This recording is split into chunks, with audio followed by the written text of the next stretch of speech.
사도행전 1장 15절부터 26절 말씀.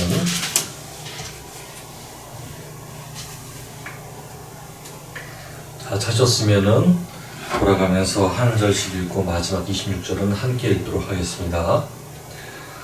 이 기도회는 며칠 동안 계속되었는데 어느 날 120명 가량의 사람들이 모여 있을 때였다. 베드로가 일어나서 말하였다. 형제 여러분, 폭도들에게 주님을 넘겨준 배반자 유다가 당한 일은 이미 오래전 성령께서 다윗의 입을 빌려 예언하셨던 말씀이 이루어진 당연한 결과입니다. 유다도 우리들과 똑같이 사도로 선택받은 자였고 우리들의 동료였습니다. 그는 주님을 팔아 그 돈으로 밭을 샀다가 결국 땅에 거꾸러져 배가 터지고 창자가 밖으로 쏟아져 나와 죽었습니다. 그가 이런 꼴로 죽었다는 소식은 순식간에 온 예루살렘 시민들에게 퍼져나가 사람들은 그곳을 아겔다마 곧 피의 밭이라고 부르게 되었습니다. 다윗이 시편에서 이미 예언한 그대로 된 것입니다. 저들이 살고 있는 집마다 쑥밭이 되게 하소서. 저들이 쳐놓은 장막마다 사람의 발길이 끊어지게 하소서. 그리고 또 이렇게 기록되어 있습니다. 그가 앉아있던 자리도 남차지가 되게 해버리자. 그러므로 주 예수께서 우리와 함께 계시는 동안에 주님이 세례 요한에게서 세례 받으신 때부터 우리를 떠나 하늘로 올라가신 날까지 늘 우리와 함께 다닌 사람들 가운데 하나를 뽑아서 우리와 더불어 부활의 증인으로 삼아야 할 것입니다. 그래서 총회는 바사바라고도 하고 유수도라고도 하는 요셉과 마띠아 두 사람을 후보자로 세우고 적임자를 뽑기 위하여 한마음으로 기도를 드렸다. 오 모든 사람의 마음을 헤아리시는 주님, 이 두 사람 가운데 누구를 사도로 택하여 배반자 유다 대신에 앉혀야 할지 알려주소서. 유다는 마땅히 제갈 곳으로 갔습니다. 그리고 나서 그들이 제비를 뽑으니 마띠아의 이름이 나왔다. 그래서 그는 요한 사도와 함께 사도직을 맡게 되었다. 아멘. 자, 오늘 말씀은 빈 자리를 채워주소서라고 하는 주제로 말씀을 전하겠습니다. 예수님께서 제자들에게 이제 성령을 받을 것을 말씀하시고 하늘로 올라가셨습니다. 그리고 나서 제자들은 모여서 함께 기도회를 열었습니다. 사람들은 모든 일들이 다 맞춰지고 나서 기도했고 자기의 생활들도 같이 하면서 그 기도회에 모여서 함께 성령 받기를 간구했습니다. 그때는 120명 되는 사람들이 함께 모여 있었어요. 그때 베드로가 자리에서 일어나서 이야기를 합니다. 형제 여러분, 폭도들에게 주님을 넘겨준 사람을 기억하십니까? 폭도들은 바리새인과 대제사장들의 사람들입니다. 그 사람들에게 예수님을 넘겨주었습니다. 그 사람 바로 배반자 유다입니다. 가룟 유다지요. 이미 오래전 성령께서 이 일들을 다 예견하셨습니다. 성령께서는 다윗의 입을 빌려 예언하셨죠. 유다도 우리들과 똑같이 사도로 선택받은 자였고 우리들의 동료였습니다. 그런데 주님을 팔아 그 돈으로 밭을 샀다가 결국 땅을 거꾸로서 배가 터지고 창자가 밖으로 쏟아져 나와 죽었습니다. 라고 얘기를 합니다. 자, 베드로가 지금 이렇게 한 이야기는 몇몇 사건들이 함축되어 있고 생략되어 있습니다. 어떤 것이냐면은 이런 겁니다. 가룟 유다는 예수님을 함께 믿었던 사람이지만 가룟 유다의 마음속에는 항상 불의의 씨앗이 있었어요. 베드로도 누가 제일 높으냐라는 싸움에 동참했었고 가룟 유다도 내가 제일 예수님께 사랑받는 사람이다라는 생각 같이 하고 있었죠. 그러나 더욱더 본질적으로 베드로는 예수님께서 꾸짖으실 때마다 자신의 생각을 돌이키는 사람이었습니다. 그런데 가룟 유다는 좀 다른 사람이었어요. 요한복음에는 많이 기록되어 있는데 가룟 유다는 돈괴에 돈이 들어가면 그것을 자기 것으로 만든 사람이라 하였습니다. 누군가가 값싼 물건이나 값진 물건을 이제 예수님께서 활동하신 데 쓰세요 라고 주게 되면은 그것을 탐하는 사람이었어요. 내 욕심을 가지고 그것을 어떻게든 내 것으로 만들려고 했던 사람이었습니다. 우리가 잘 알고 있는 예화 중에서 마리아가 예수님의 발을 향유를 시켰던 사건이 있습니다. 그때 가룟 유다가 이렇게 얘기합니다. 너 그것을 예수님 발에 부으면 어떡하냐. 차라리 그걸 팔아서 수많은 굶주린 사람들을 배불리하게 먹을 수 있게 하지 않겠느냐라고 얘기를 합니다. 그런데 가룟 유다의 그 설명 그 뒤 가운데에는 제자들이 쓴 말이 있어요. 이 말은 진짜로 가난한 사람들을 위하여서 이 돈을 쓰면 좋겠다라고 한 것이 아니고 그렇게 큰 돈이 자기의 돈 궤에 들어왔을 때 그것을 자기 걸로 만들려고 했던 사람이다 라고 성경에 쓰여 있습니다. 그러니까 가룟 유다는 태생적부터 그 본성이 굉장히 악했던 사람이었어요. 예수님께서 왜 가룟 유다를 자신의 사도로 세우셨는지는 알지 못합니다. 그러나 예수님의 마음속에는 한 가지 이런 생각이 들 거예요.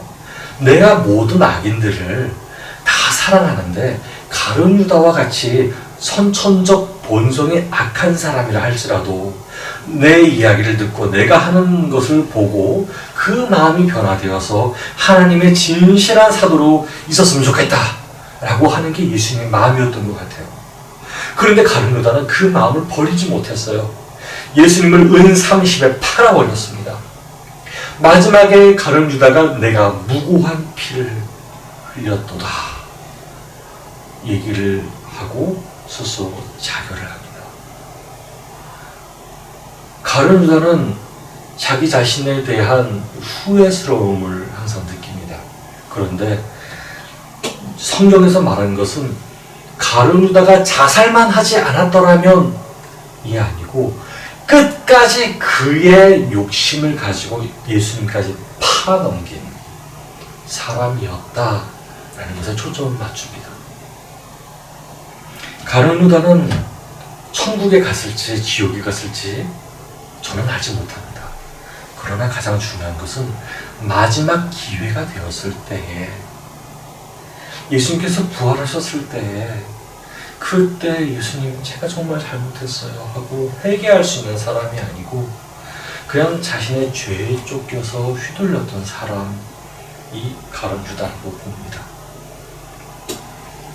어쨌든 이 유다가 예수님을 팔아넘긴 이후에 너무나 죄책감이 들어서 목을 매서 자살을 했는데 그 자살한 그 밭이 가룟 유다의 피로 물들어져 버렸습니다. 결국에는 대제사장이 이 돈으로 가룟 유다가 다시 던져놓은 돈으로 밭을 사서 나그네들의 무덤을 만들어 주어라고 얘기를 합니다. 결국 가룟 유다는 자기 자신이 한 푼도 갖지 못하고 아겔다마라고 하는 피밭을 만들고 세상을 떠납니다. 이제 베드로가 얘기한 것은 그거예요. 여러분, 가룟 유다 같은 사람이 더 이상 있어서는 안 됩니다. 우리 가운데에서는 새로운 사람이 한 명 더 선출이 되어야 합니다. 그 사람은 예수님께서 세례 요한에게 세례를 받으셨던 때부터 우리에게 나타나서 부활하시고 보이셨던 것까지 다 아는 사람이어야 합니다. 다만 우리 중에서 그 사람이 누구인지 한번 알아봅시다 라고 얘기를 합니다. 그래서 총회는 두 사람을 선출을 합니다. 자, 여러분 한번 선출해 보십시오. 누가 좋을까요? 이제 사람들을 선출을 하게 됩니다. 그래서 바사바라고도 하고 유수도라고도 하는 요셉과 마띠아 두 사람을 후보자로 세웁니다. 엄밀히 말해서 요셉과 마띠아 이 두 사람이라고 생각하면 되겠습니다. 그런데 요셉과 마띠아를 세울 때에 이렇게 얘기합니다. 자, 여러분, 우리는 요셉과 마띠아 이 두 사람이 어떤 사람인지 알지 못합니다. 우리는 다만 하나님께서 기뻐하시는 사람이 누구인지 한번 알아봐야겠습니다. 그냥 하나님께 맡겨버립시다 라고 얘기를 합니다. 자, 적임자를 뽑기 위하여 한 마음으로 기도를 드립니다. 24절을 한번 같이 읽어볼게요. 시작. 적임자를 뽑기 위하여 한 마음으로 기도를 드렸다. 오 모든 사람의 마음을 헤아리는 주님, 이 두 사람 가운데 누구를 사도로 택하여 배반자 유다 대신에 앉혀야 할지 알려주소서. 유다는 마땅히 제 갈 곳으로 갔습니다. 아멘. 적임자를 뽑기 위해서 한 마음으로 기도를 드립니다. 하나님, 모든 사람의 마음을 잘 아시죠? 이 두 사람 가운데 누구를 사도로 택할까요? 배반자 유다 대신에 앉혀야 할 사람입니다. 유다는 자기가 가고 싶은 곳으로 갔습니다. 이제 우리가 뽑을 때에 하나님께서 인지하여 주시고 우리가 어떤 사람을 사도로 뽑아야 할지 알게 하시옵소서 기도를 합니다. 그리고 나서 제비를 뽑았다고 합니다. 자, 그런데 여기 사진에 보이죠? 자, 이게 제비 같은가요? 자, 여기서 말하는 제비는 캐스트 로츠라고 해가지고 주사위를 던지다입니다. 주사위를 던져서 이제 알아보는 거예요. 여러 개의 돌을 가지고 글씨를 씁니다. 글씨를 써서 훅 던져요. 훅 던질 때 뒤집어진 돌이 나오겠고, 또는 이제 앞으로 이제 보이는 글자가 보이는 돌이 나올 거예요. 휙 던져서 이제 그 사람 중에서 투표를 하게 됩니다. 그게 바로 제비를 뽑는다 했어요. 제비를 딱 뽑았더니 마띠아의 이름이 나왔습니다. 그래서 그는 11사도와 함께 사도직을 맡게 됩니다. 며칠 전 우리가 투표를 했습니다. 투표를 하고 나서 들었던 이야기가 있어요. 아, 정말 이 나라가 망했다라고 얘기를 합니다. 제가 아는 어떤 분은 그렇게 됐으면 안 됐어.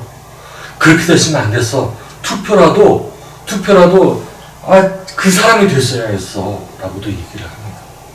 각각 지방마다 서로 다른 유권자가 있고 서로 다른 성향을 가진 사람들이 다 투표를 했습니다. 근데 그 투표 결과에 대해서도 너무나 창피하고 민망해하는 거예요.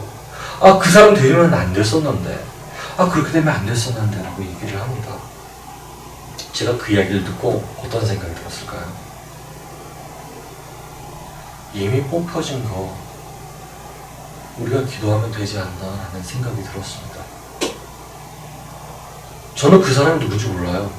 선거운동 그거를 열심히 했지만은 저는 그 사람과 같이 밥을 먹은 적도 없고 그 사람과 같이 진솔한 삶의 이야기를 나눠본 적도 없습니다. 그냥 그 사람이 기록되어 있는 팜플렛 이런 것들만 보여지고 무슨 당 이렇게 적혀 있는 것만 있습니다. 나는 그 사람들에 대해서 아무것도 몰라요. 결국에는 우리가 그 사람을 판단해야 하는 공경에 놓여지게 됩니다. 근데 판단하게 되면 또 어떤 일이 생기냐? 그 사람이 어떤 삶을 살았는지 계속 탐구를 하면서 살게 됩니다. 그러면은 우리의 삶이 신경 써지는 게 아니고 그 사람에게만 집중이 돼요. 저 사람 잘 살고 있을까? 저 사람 뭐 하고 있을까? 저 사람 어떤 사람일까? 자꾸만 생각하게 됩니다. 결국에는 우리가 필요한 것은 그 사람이 누구인지 계속 신경 쓰기보다는 그 사람 주변에서 기도를 하는 것이 훨씬 더 중요한 게 아닐까 싶어요.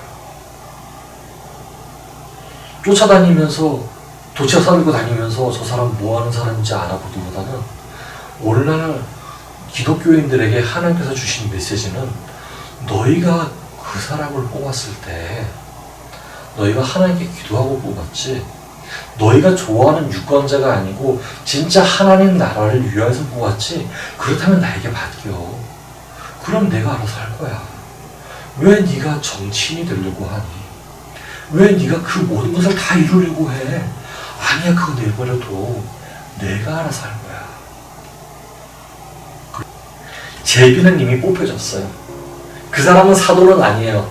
그 지금 투표를 했던 사람은, 투표를 해서 뽑힌 사람은 사도가 아니에요. 그러나 우리가 오늘 이 말씀을 보고 하나님께 기도하면서 사람을 뽑았다면 그 사람 또한 하나님께 맡겨드리는 것이 가장 지혜로운 방법이라고 저는 판단되어집니다. 오늘날 우리가 전했던 이 말씀을 가지고 하나님께서는 우리의 마음을 다시 돌아보게 하기 원하시며, 또는 우리가 잘못 생각했다면 하나님께서 그것도 우리의 마음을 다스리셔서 좋은 방향으로 이끌어 주시기를 바랍니다. 함께 기도하겠습니다. 하나님 감사합니다. 저희가 예배를 드렸습니다. 하나님의 말씀을 우리가 듣고 우리가 어떻게 행동해야 되는지 알게 하셨습니다. 하나님, 성경에서는 한 명의 사람을 뽑기 위해서 기도를 했고, 또한 제비가 뽑혀진 그 사람을 사도로 선출을 하였다 하였습니다. 하나님, 다만 오늘날 우리가 우리 성을 볼 때 저 사람은 뽑히지 말아야 해서 저 사람은 다른 사람이 됐어야 해서 라는 생각들이 또 많이 일어나게 됩니다. 하나님, 이럴 때마다 우리는 마음이 많이 민망하고 어떻게 해야 할지 알지 못합니다. 하나님, 투표를 하셨던 많은 분들의 마음을 위로하여 주십시오. 자신이 뽑았던 사람이 안 되었다고 해서 마음 졸이고 아파하는 것이 아니고, 오늘날 하나님께서 우리에게 원하시는 것이 무엇인지 먼저 기도로 알고, 또한 그 지금 뽑혀진 사람이 진짜 하나님의 영광을 드러내기 위해서 살 수 있도록 기도하는 저희가 되게 하여 주시옵소서. 우리가 뽑아놓고 무관심하고 뽑아놓고 그 사람을 탓하고만 하고 있을 것이 아니고, 진정으로 하나님 나라가 이 땅에 임하여지기를, 가난한 자, 핍박받는 자, 고통받는 자가 회복되는 역사가 일어나기를 우리가 기도하는 사람이 될 수 있도록 허락하여 주시옵소서. 살아계신 예수 그리스도 이름으로 기도드렸습니다. 아멘.